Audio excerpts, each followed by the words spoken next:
Bonjour et bienvenue les amis sur cette nouvelle vidéo de GR Motors. Donc aujourd'hui, eh bien comme d'habitude, on va se faire un petit tour d'atelier. Je vais vous faire voir un petit peu tout ce qu'on a en cours dans l'atelier. Vous allez voir, il y a pas mal de choses intéressantes. Alors on commence, là on a notre photographe déjà qui est là, parce que toutes les photos qu'on a sur Instagram, toutes les stories que vous voyez, eh bien c'est Enzo qui est à l'œuvre et qui était en train de me prendre en photo d'ailleurs, donc Authentique Era, n'hésitez pas à aller voir sa page Instagram, je vous mettrai les liens dans la description. Ici on a une Ford Mustang GT, donc sur celle-ci en fait elle est arrivée avec un problème, le client se plaignait d'un problème de direction. Quand on est en roulage en fait sur le point milieu, on a vraiment une direction qui est très dure.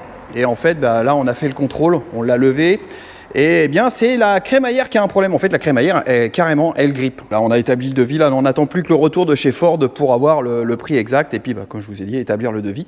Et donc, remplacer cette crémaillère. Gros V8, Ford classique. Rien de particulier sur cette auto.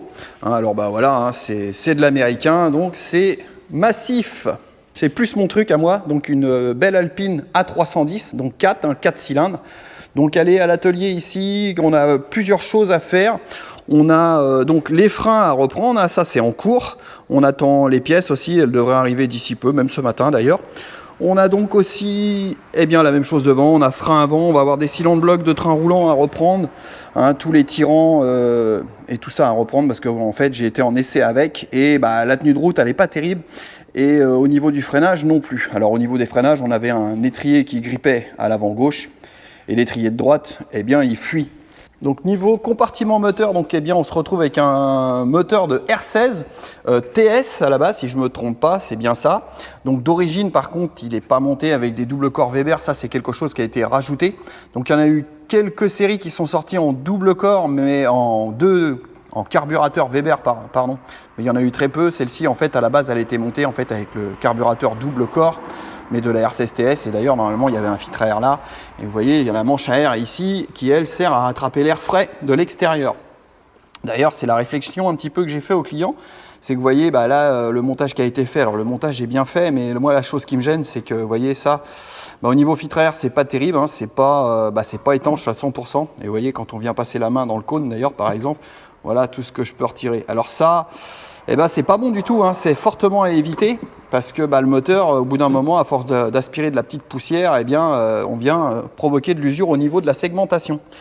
Et autre point aussi négatif, alors de mettre une admission comme ça, c'est bien, mais qui aspire l'air chaud dans le compartiment moteur, c'est pas bon du tout parce qu'en fait, on vient aspirer de l'air chaud, donc on perd de la densité au niveau de l'air et c'est pas bon pour le fonctionnement. Donc là, moi, ce que j'ai proposé au client, c'est de conserver ce montage-là, mais soit de remettre une boîte à air d'origine, donc elle existait parce qu'a priori je pense que c'était une boîte de R12 Gordini qui mettait à l'époque, qui allait chercher l'air extérieur par ces écopes là, on a de l'air frais qui rentre là-dedans et du coup pouf, ça permettait d'aller chercher de l'air frais et de ne pas aspirer l'air chaud du compartiment moteur. Donc comme je vous disais sur cette auto on a les trains roulants à reprendre, donc on va commencer par le châssis, on a les freins, donc les cylindres blocs, on fera une géométrie derrière. Et en deuxième partie, on s'occupera de la partie mécanique. On va avoir le collecteur à reprendre parce qu'on a un début de fissure ici. On va avoir l'allumage à reprendre aussi. On a aussi la carburation à reprendre avec une boîte à air et tout. Parce que j'ai été l'essayer et voilà, elle est un petit peu comme toutes ces autos-là d'époque. L'allumeur, il commence à fatiguer un peu et je suis à peu près sûr qu'en fait, le développé d'avance est plus bon. En fait, on n'a plus de progressivité, on prend l'avance d'un coup. Donc ça... on fera un petit épisode là-dessus, soit dans une prochaine brève d'atelier ou un épisode exprès, je sais pas, je verrai. Alors à côté, donc on passe de Renault à Citroën, donc là pas des moindres, parce qu'on a une DS Chaperon Cabriolet, donc un exemplaire plutôt très rare chez Citroën, donc une très très belle voiture. Et d'ailleurs à côté, on a sa compagne, donc une SM V6 Maserati, donc on va dire que là on a pratiquement les deux plus beaux véhicules de chez Citroën de l'époque. La DS Chaperon Cabriolet, la SM V6 Maserati. D'ailleurs, il y a Authentique Era qui nous a fait un magnifique cache-plaque. Donc, je vous remettrai les liens dans la description parce que là, apparemment, il veut que je parle de lui.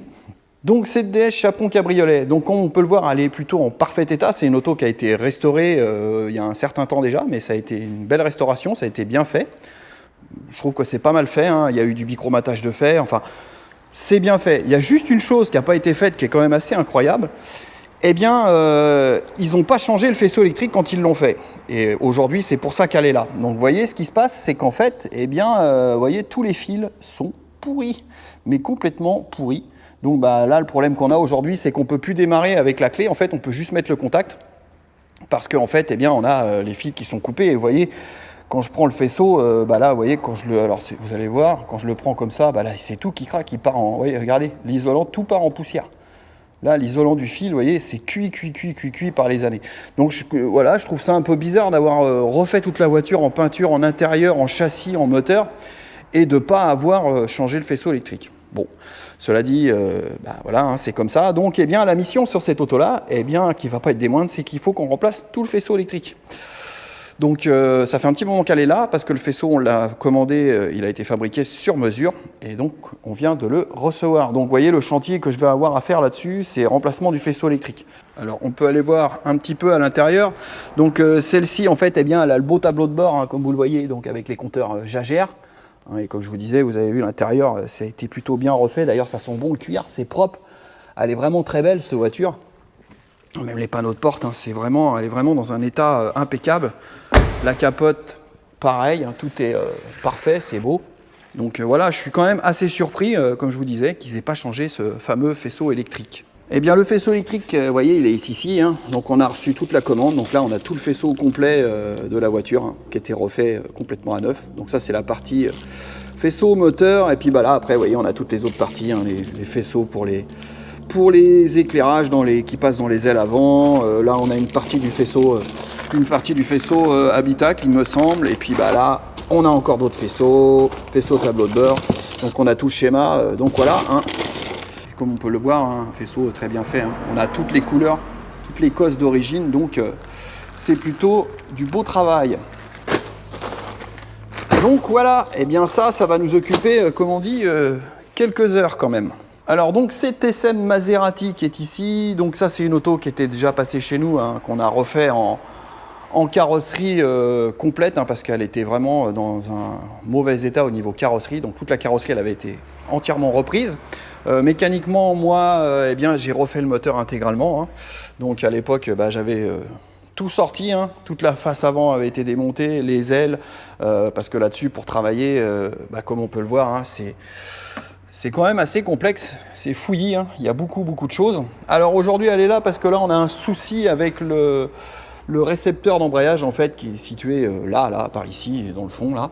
Vous voyez, à ce niveau-là. Et bah, en fait, il fuit. Bon, c'est des choses qui arrivent, donc pas trop grave. Du coup, j'ai commandé les pièces. C'est un petit kit de joints. On va remplacer les joints, remettre ça en place, purger. Et du coup, ça va être reparti. Donc, bah, je vous fais une petite vue rapide de cette auto. Vous voyez, c'est quand même une belle voiture. Hein, chez Citroën, à l'époque, ils faisaient quand même des autos assez incroyables. Donc, assez futuristes, même pour l'époque. Hein. Vous voyez l'intérieur. Donc là, c'est dans son jus d'époque, hein, mais c'est propre. Tous les sièges en cuir. Donc là, c'était le grand luxe de l'époque. Hein. Je reviens sur cette RS4. Hein, vous l'aviez vu dans les précédentes braises d'atelier. Vous savez, celle qui me fait de la fumée à l'échappement. Alors, eh bien, vous voyez, là, j'ai démonté le collecteur d'admission hein, pour aller justement voir cette fameuse vanne PCV là, qui est ici, là, avec le décanteur d'huile qui est ici. Donc en fait, je voulais voir ce qui avait été fait à ce niveau-là pour m'assurer qu'en fait, ce n'est pas un problème au niveau du décanteur d'huile ou du recyclage d'huile. Alors effectivement, il y a une modif qui a été apportée, en fait, c'est qu'ils ont condamné le recyclage d'huile. Donc, alors quelque part, c'est bien, quelque part, ça m'arrange moins parce que ça veut dire qu'en fait, bah, mes problèmes de fumée ne viennent pas de là. Parce que là, comme vous voyez, la partie qui est censée aller recycler l'huile dans le collecteur d'admission, ici, eh bien, ils l'ont bouché complètement avec une pastille. Donc en fait, il n'y a plus du tout de vapeur d'huile qui peut rentrer dans le collecteur d'admission. Et en fait, il y avait un tuyau là qui est ici qu'ils ont remis et qui descendait en fait, le tuyau qui est ici là, il descendait complètement dans le bas pour aller évacuer les vapeurs carrément à l'extérieur. Parce qu'en fait, si vous voulez le fonctionnement, vous avez ici donc les prises de recyclage qui sont sur le cache arbracam à gauche et le cache arbracam à droite. En fait, ça fait un Y, ça vient se rejoindre ici dans cette petite boîte qui fait décanteur d'huile, qui vient recycler les gaz ici dans l'admission. Et en fait, si vous voulez, vous voyez ce qu'il y a, c'est que quand cette petite boîte-là elle se remplit d'huile, eh bien, il y a un petit retour d'huile ici qui vient retourner directement dans le bloc moteur. Alors là, vous avez aussi une autre partie dégazage ici qui est pris sur le bloc, c'est-à-dire cette durite là, et qui elle remonte là, et vous voyez, elle est prise ici, et elle vient se connecter sur le collecteur d'admission là, ici. Alors pas sur le collecteur, mais sur l'entrée d'air juste avant le papillon. Alors on a pensé que ça pouvait éventuellement venir de là, mais pas du tout, parce que là en fait on a regardé, il n'y a pas du tout d'huile, c'est complètement sec à cet endroit-là. Ici, on se rend compte que l'huile ne peut pas du tout passer parce que c'est complètement condamné. Donc là, vous voyez, en fait, ce que je vous parlais juste avant, c'est que le recyclage des vapeurs d'huile, eh bien, en fait, vous voyez, c'est ici. Et donc, cette pièce-là, elle était condamnée. Donc là, le moteur, il peut avaler de l'huile par ici, si on avait un problème avec la fameuse vanne PCV ou le décanteur, mais vu que c'est condamné, non. Et l'autre durite qui venait du bas moteur qui se connecte ici, eh bien, vous voyez, c'est pareil. Là, on est, vous voyez, c'est complètement sec. Même le papillon, on voit bien qu'il n'y a pas d'huile, c'est propre, c'est sec. Donc là, comme je disais, je pense que malheureusement, le problème, il ne vient pas du recyclage des vapeurs d'huile. Donc il va falloir aller chercher plus loin, plus profondément. Alors suite au démontage, comme vous en rendez compte, eh bien, je pense que malheureusement, le problème, il ne vient pas du recyclage des vapeurs d'huile. Vous l'avez vu, c'est condamné, c'est bouché, donc l'huile ne peut pas passer par là. Il y a même une évacuation directe à l'extérieur pour les vapeurs d'huile. Donc je vais quand même aller voir ce petit décanteur en bas, là, voir s'il n'y a pas quelque chose qui ne va pas ou qui est bizarre. Et vous avez vu au niveau aussi de la petite durite qui remonte, je ne vois pas de traces d'huile dans le collecteur. Bon, je vois un peu de traces d'huile au niveau des soupapes.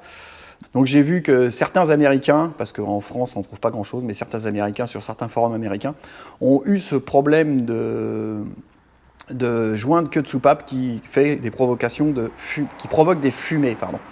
Il y a eu aussi des choses au niveau de la fameuse vanne PCV, mais là, dans notre cas à nous, ça ne peut pas être la vanne parce que du fait qu'elle est condamnée, même si elle est restée ouverte, enfin tout ce qu'on veut, elle est condamnée. Donc l'huile ne peut pas, les vapeurs, l'huile ne peut pas passer dans le collecteur d'admission.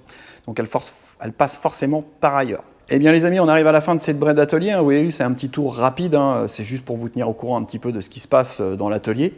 Je pense que je reviendrai sur cette DS Chapon Cabriolet parce que c'est quand même un modèle assez rare, on en voit peu. Et puis vous verrez un petit peu la procédure de comment ça se passe quand on remplace un faisceau électrique. Eh bien écoutez, sur ce, je vais vous laisser. Donc comme d'habitude, un petit pouce bleu, ça fera plaisir. Et puis surtout, n'hésitez pas à commenter et partager. Je vous dis à bientôt. Tchuss!